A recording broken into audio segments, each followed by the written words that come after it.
Hi, everyone. This is Rico Figliolini, host of UrbanEbb, podcast we do here in the city of Peachtree Corners, just north of Atlanta. I have a great guest today. We're here at Curated Lab, and Emily Heintz, who's the executive director, is with me. Hey, Emily. Hey, glad to be here. Exciting. Appreciate you making time for me and stuff. Yeah, definitely. Curated Lab's been here for, I can't even keep track how many years right now. Yeah, it's just over 5 years. Yeah, that's what I was thinking. And you just joined in November, I think. Yep. Mid-November. So you're catching me 8 weeks in. This is the best part now. So we have this conversation going, and we're going to be discussing your experience and stuff like that. So hopefully, it'll be good. Yeah. I want to find out a little bit about the Michigan girl, if we will. She's from Michigan, so we'll go that way, right? I moved down here from Michigan about a year ago. And my husband had been working down in the Alpharetta area for about 15 years, and then his company got acquired, and they were like, you should move down. And so we were like, all right. And I've been really tied in with the tech community in Michigan and in the Midwest generally. So I was like, really, like a diehard fan of the startup community in the Midwest. And so I was like a little bit reticent. I was kind of like really digging my nails in on the way down, but it's been really great. I feel like it's so true what they say with like Southern hospitality. Like everyone we meet was just like, why don't you come over to my house for dinner? Why don't you we're having a party on Friday, come, cool. So I feel like it's been a pretty easy transition. Yeah, I'm from New York myself, so the transition for me was also a little tough. Yeah. When we moved here in '95, getting people waving at us as we were driving into the subdivision the first few weeks, I was like, honey, do we know them? It's like, no, we don't know them. But people are friendly down here. I don't think it's changed too much. It's funny, too, because I feel like you run into people a lot that let you, hear that are, we went down to the beach for a long weekend, and we ran into a bunch of people that my son went to school with and stuff. Yes. And we're just like, man, the community's really tight knit. Where'd you go to the beach? We went to Edgewater Beach, Panama City area, yeah, and Panama's big, yeah. So it was cool because we've never lived in a place where you can just drive for a long weekend to the ocean, and so we were like, you know what? Now that we're down here, let's just go. And yes, where do you go to Michigan? So fun. The Great Lakes of Michigan. I mean, So we spent a lot of time on the lakes in Michigan. So it's good to find that close replacement where you can just drive for a long weekend and stuff. I have cousins in Detroit, and they drive all the way down to Florida, and they do that long drive. For God bless them, I can't do that. That's brutal. So you've been here, and your background has been startups, big bit of government work and stuff. Yeah. I actually, I have my master's in accounting, and I had originally, when I was graduating, I had all the pep in my step of being I'm going to be the partner of an accounting firm one day. God bless. And then I realized 2.5 years later, I was like, this is not the career move for me. 2.5 years out of school. Yeah, and I was and so I had my quarter life crisis, and I ended up going to work at Ann Arbor Spark, which is the economic development organization for Washtenaw County, which is where the city of Ann Arbor is, where University of Michigan is, and they focused a lot on the high tech community because there's University of Michigan's a great research institution. They spin out a lot of really cutting-edge technologies, and there's a lot of venture capitalists that graduate from the business school there, and so that they have a really vibrant tech community in that area. So that was kind of my first taste of the high-tech community, startups and angel investing and then economic development as well. And I think at the time it was right around when the autos the economy kind of tanked. Yeah. And the autos weren't doing good, and people were getting laid off everywhere. And being in accounting, and I was an auditor, we were going into all of these different businesses, nitpicking them while they were down. And so it was kind of, the death of it, I guess. You saw it pretty much. Yeah, and I feel like it was kind of a dark time in Michigan, especially just because the autos are right there.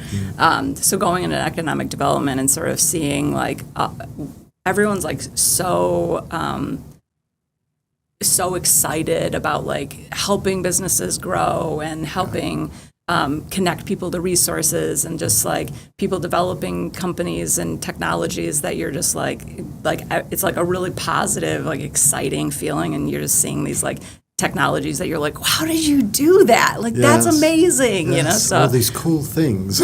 yeah, right? So it was just like a great, and so I kind of was able to transition from being like out of accounting more into doing a lot of like business acceleration work, early stage funding, and like working more closely with the startup and venture capital community.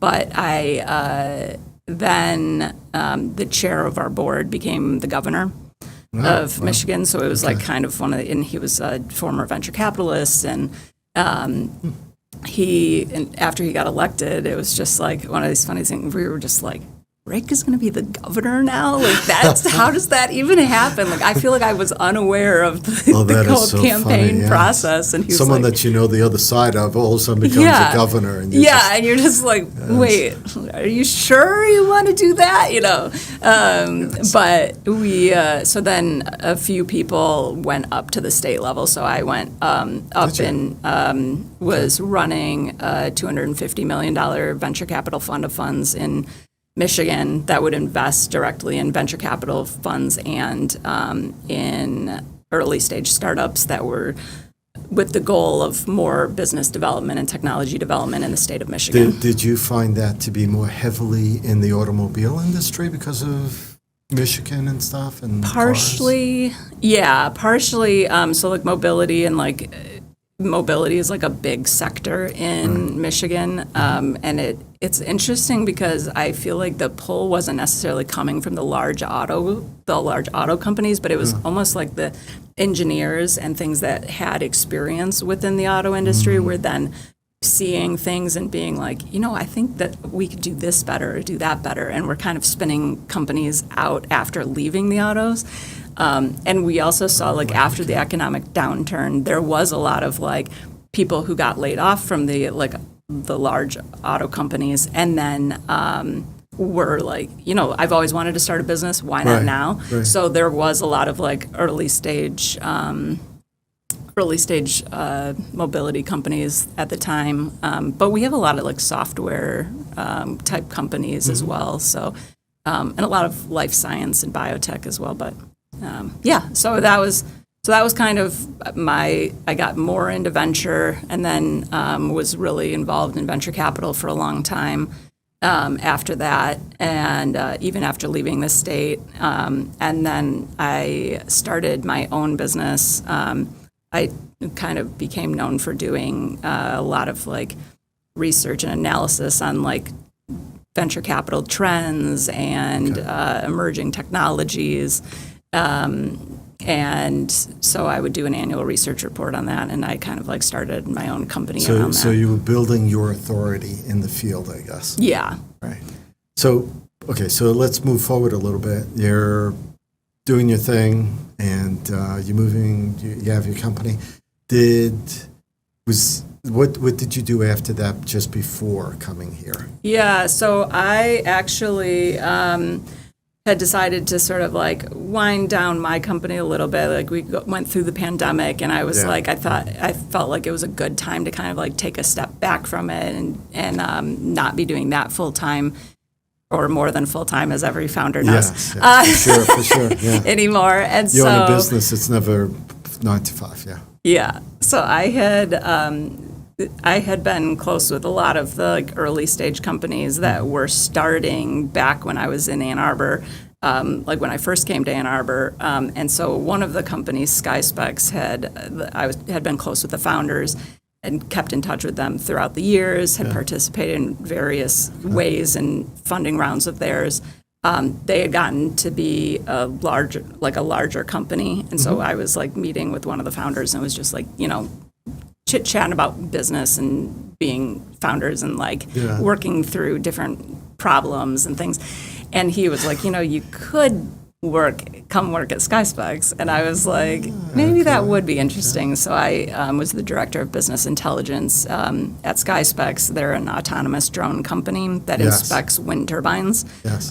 So they inspect about 66% of the wind turbines globally. That's amazing. That's amazing. Super fun. Yeah. Like, most people don't know how big those turbines, because you see it from a distance, you don't realize how huge this thing is. And the ones that you see on land are like actually the smallest version of them. Really? Okay. The ones that are like out in the ocean are like huge, right? 9 times as big. Just the propeller itself is probably, I don't know how many stories big. I mean, there's like all these videos that you can find like on YouTube or whatever of them TikTok, trying to transport them through these like areas because they're remote, you know, like and one propeller at a time, and then you got to bring it out to put it together.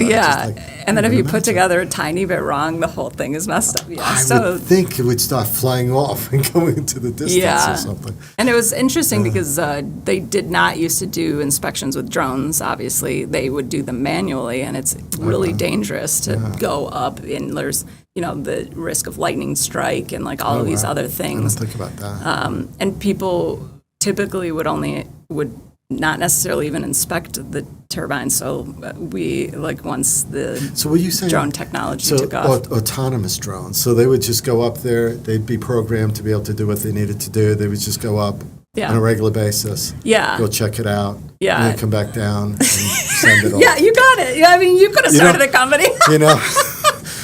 No, makes me wonder sometimes. I see these TikTok videos, these people sometimes they're at the very top and you see this wide angle look at the ocean and it's like, I don't think I want to do a job like that. Yeah, it is really interesting because it is like a kind of a dangerous profession for somebody to actually climb to the top of one of these and like they but then we were finding there was a lot of drone pilots. So you still do need an actual licensed pilot to like even be on the ground to like monitor it and take over if something happened.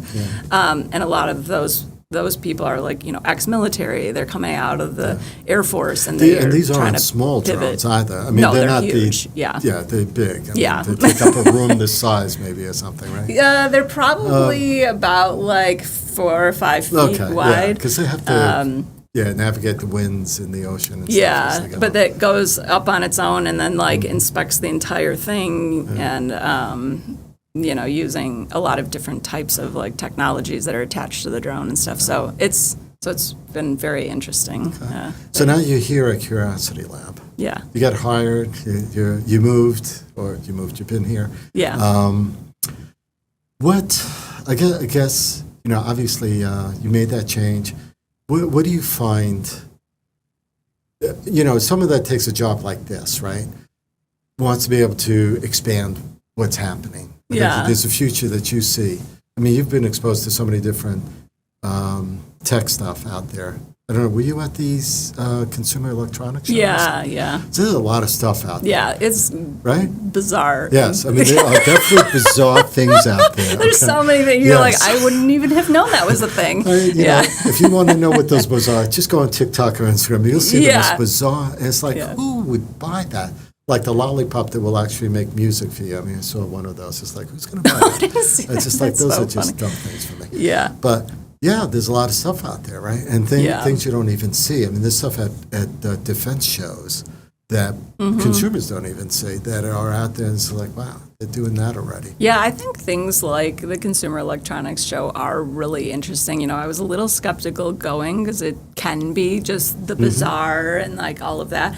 But I think it's one of those things where you can really see where different industries are headed. Yeah. So you're going and not a lot of the products are necessarily like commercially ready for purchase by consumers, even though it's the Consumer Electronics Show. But it was it's like one of those things where you're seeing something and they're really like pushing the limit of their industry. You know, you're seeing like robots who are dancing and robots who are folding laundry and different applications on cars for just even people that are camping that want to see a movie, view it on their car while they're, So a lot of those things, but you can see kind of like the direction that the industry is going in when you get that density of people coming from all over the world at a conference. It's like 500,000 people go to that conference. Crazy. It's held at different hotels and stuff. It's not just one big grand place. There's exclusive, invite-only type of things also and stuff. Yeah, and so that was. So what did you find that you could bring here? Did you see anything that you'd like to bring here? Well, I judged a couple of pitch competitions while I was there. There was a large Korean presence there, so a lot of where they had a lot of their national government and local governments and.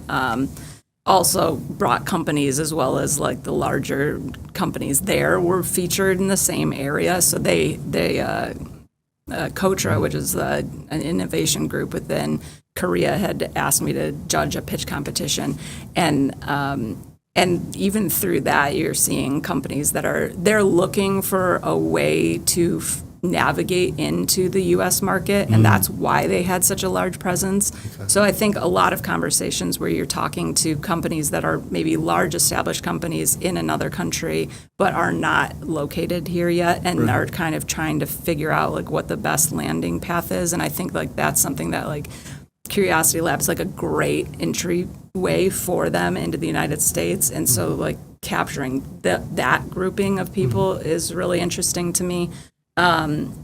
Of just companies that are coming here and they like want to put, even just 3 people where we're like, okay, you can come to the lab, you can rent space for your innovation team who's doing their speccing and of this community. You can work closely with us and with the city of Peachtree Corners to kind of understand the regulatory environment and things like that. And then the more embedded that they get, they building those relationships. The Atlanta airport is a great international hub. Like people are like, oh, we can get a direct flight there or as close to direct as possible for some of these countries that are really far away. It's like they know like you've got the large city of Atlanta, but it's kind of like we're an easier pathway for a lot there to start getting used to the area before they expand it further. We've had like Ukraine. I think there were 5 drone companies that came here at one point last year, maybe. Demos here. We've had half a dozen Israeli companies, startups come here to do stuff. So. For sure, there's an attraction, right? Yeah. Things are changing a little bit, right? Where is it? Compute edge is another thing that's happening, where you want everything closer to what the IoT that's going on, right? Internet for everything, or internet, whatever. Internet of Things. Yeah. You can't have autonomous vehicles if you're going to put that data off, send it somewhere, and then come back. It has to be really close to where it's operating, right? Yeah. So. Doing that stuff and showing that, how do you invite them here? Do you like? Yeah, we've been working, even in the last 8 weeks, it's been like kind of like really fast paced where we have been working a lot on our deployment process because when we start talking to a company about coming to work here, we want to make sure that they're aligned with the sectors we work closest in or that we have relationships with. We want to make sure that there's like a genuine interest and alignment in locating themselves in the city of Peachtree Corners. That it makes sense for us that like if they want to test a technology here, is it something that's like beneficial to residents? Is it something that is feasible for us to work with them on?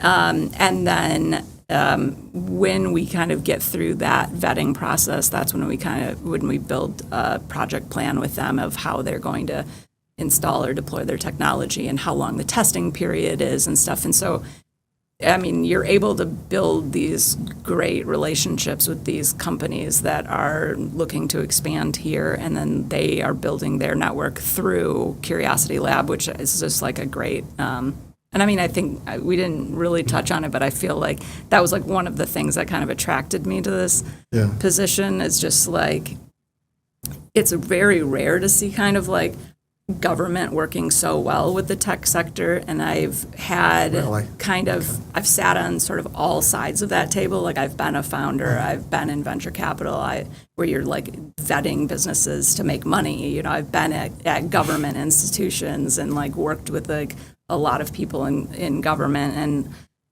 I've worked, and I've worked at a growth stage tech company, and can kind of see things from all those things, and so there's from all those different points of view. And so when you're coming in and you see like how they really are trying to align all of those things within this innovation center and within Tech Park, and trying to connect those things with the tech community, it was like really unique and really interesting, and kind of I get to do like a lot of different things, Cool which is things, not accounting. yes.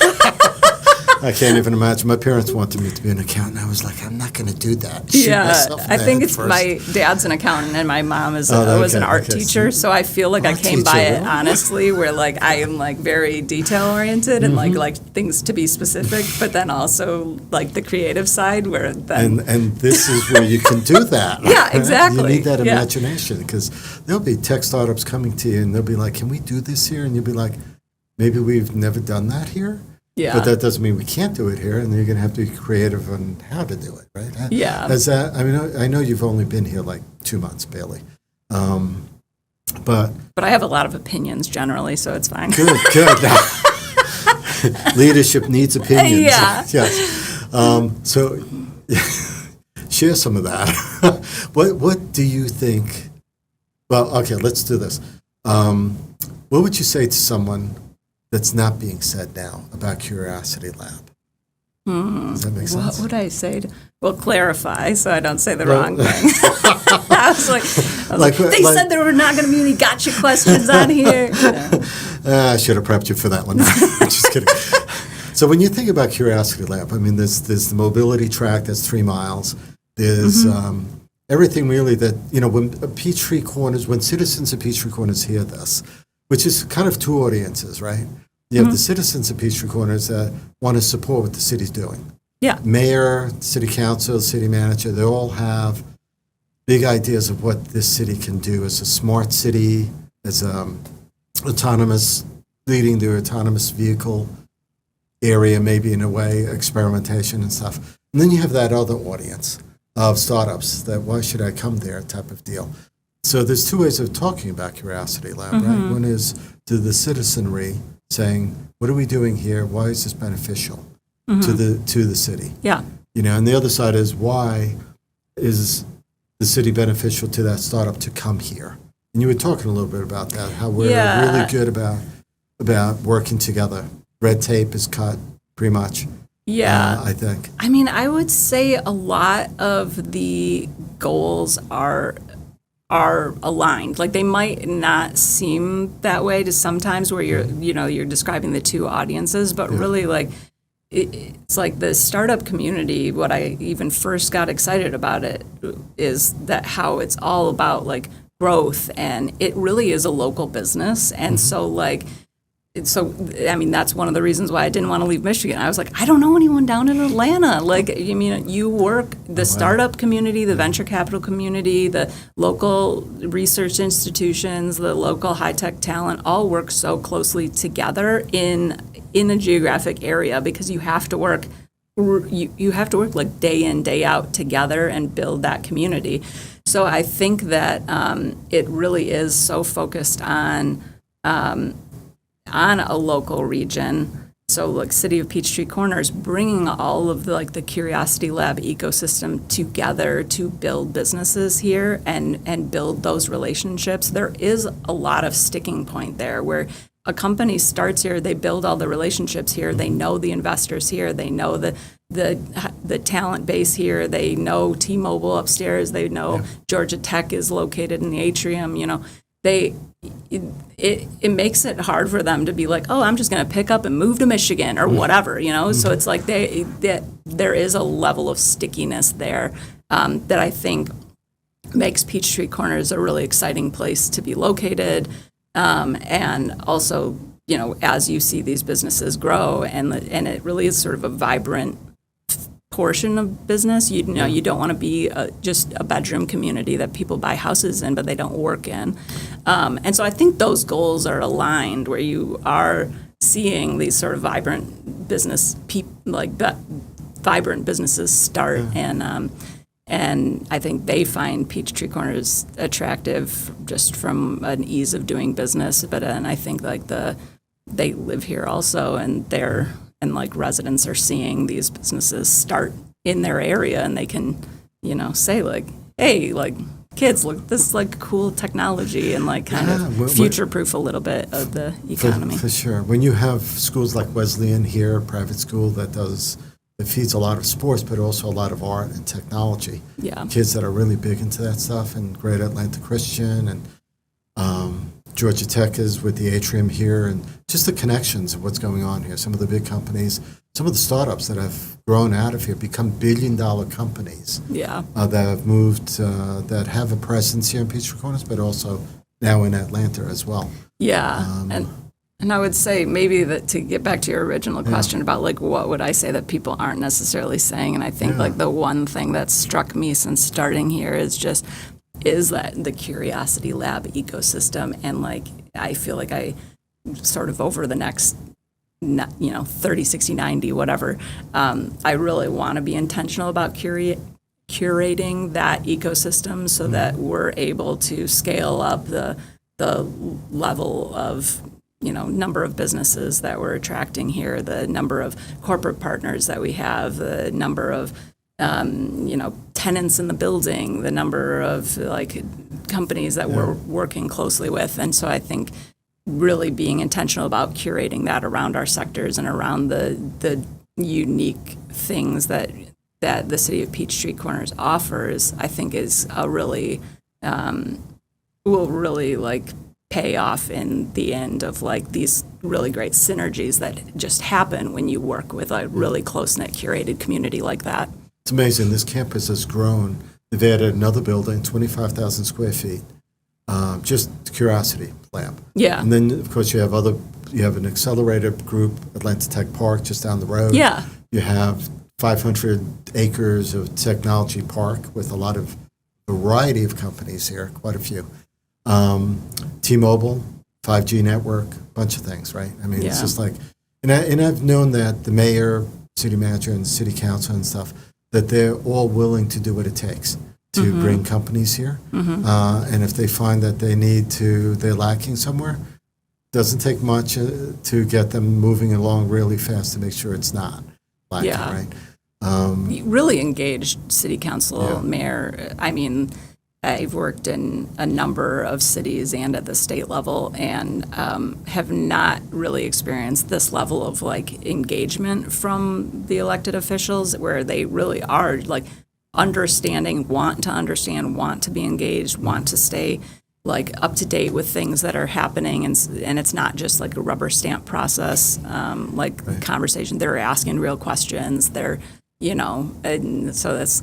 Some of them have been like, you better keep on communicating to us, so I feel like that's really great, and they're really encouraging and enthusiastic. A lot of them were just, I was excited about getting the job, and then when I was meeting some of them, they were like, you should be so excited, and I was like, I am excited, I swear. That is so funny. Because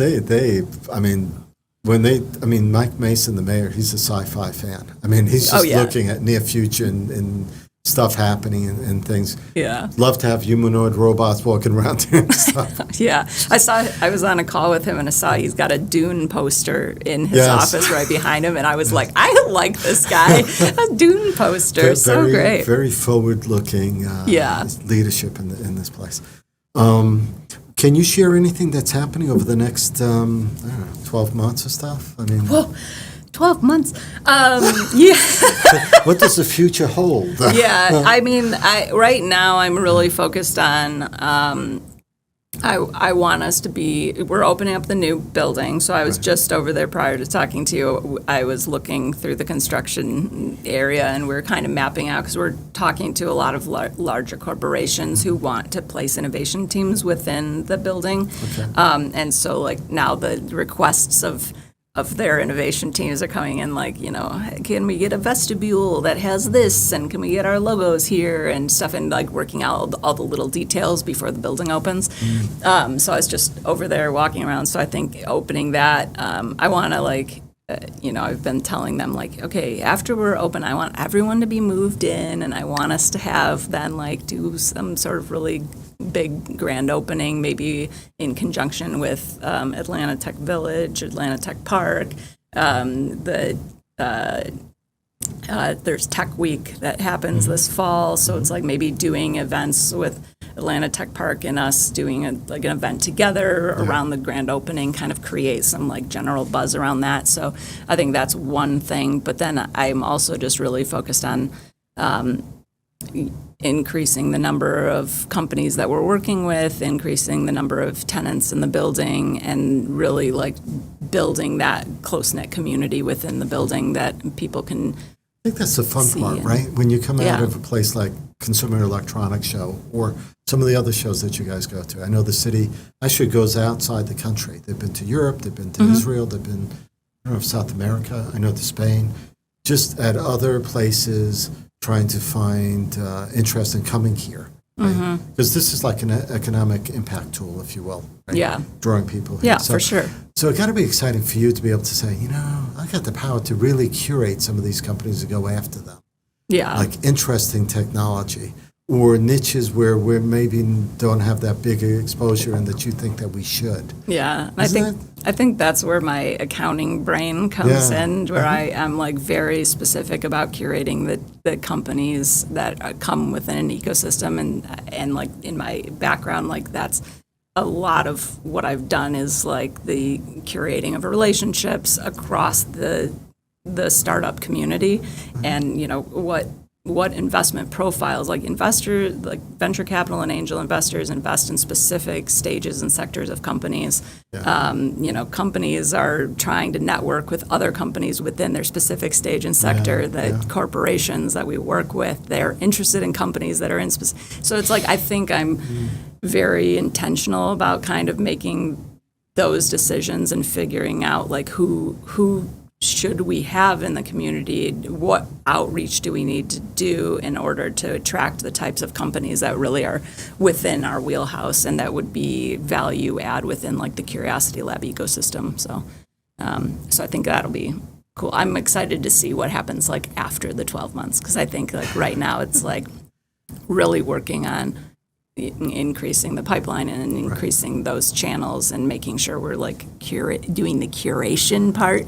Yeah, But I think that as those things come together, you see more and more synergies and partnerships and things like that happen. Where you're like, wow, how did that happen? And you're like, well, it happened by design, Yes. So I'm excited for that. So I think it'll be a busy 12 months, but I'm kind of excited to see what happens in month 13.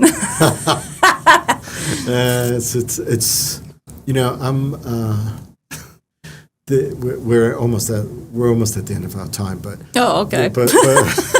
But we could talk more about this. Yeah, exactly. There's just so much to talk about, but I can't wait until we interview again. Yeah. Because we cover this stuff a lot for Peachtree Corners magazine and for some of the other things that we do. And my sometimes monthly podcast with the city manager, we talk about stuff that's happening in the city.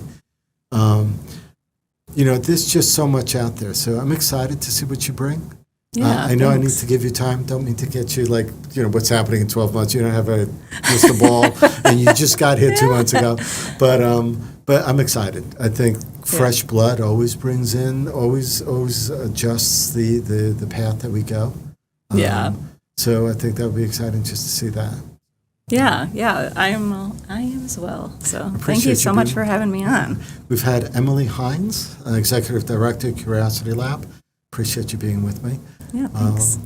So one more thing, I just want to, because I didn't do it at the beginning, I should do it now. We have a sponsor, 2 sponsors, so bear with great. me. I just want to say thank you to them, because without them, it's difficult to do these things. So Vox Populi. So if you have a logo, your business, your branded business, and you need to get your logo on anything you can think of, vehicle wraps, autonomous vehicle wraps, whatever you want, right? Apparel, stuff like that. They will brand your stuff, trade show booths, they'll do all that. Vox Populi is the company based here in Peachtree Corners. Nice. And also EV Remodeling. EV Remodeling, also based in Peachtree Corners. Eli lives here with his family. They've done over 260 remodels, kitchen, bath, so They can make your area as smart as you want it, or as remodeling as you need, but they'll work with you. So check them out, evremodelinginc.com. And again, Emily, thanks. Yeah, thank you. Thank you, guys. Leave your comments, review, please review, and check out our other podcasts. Thank you.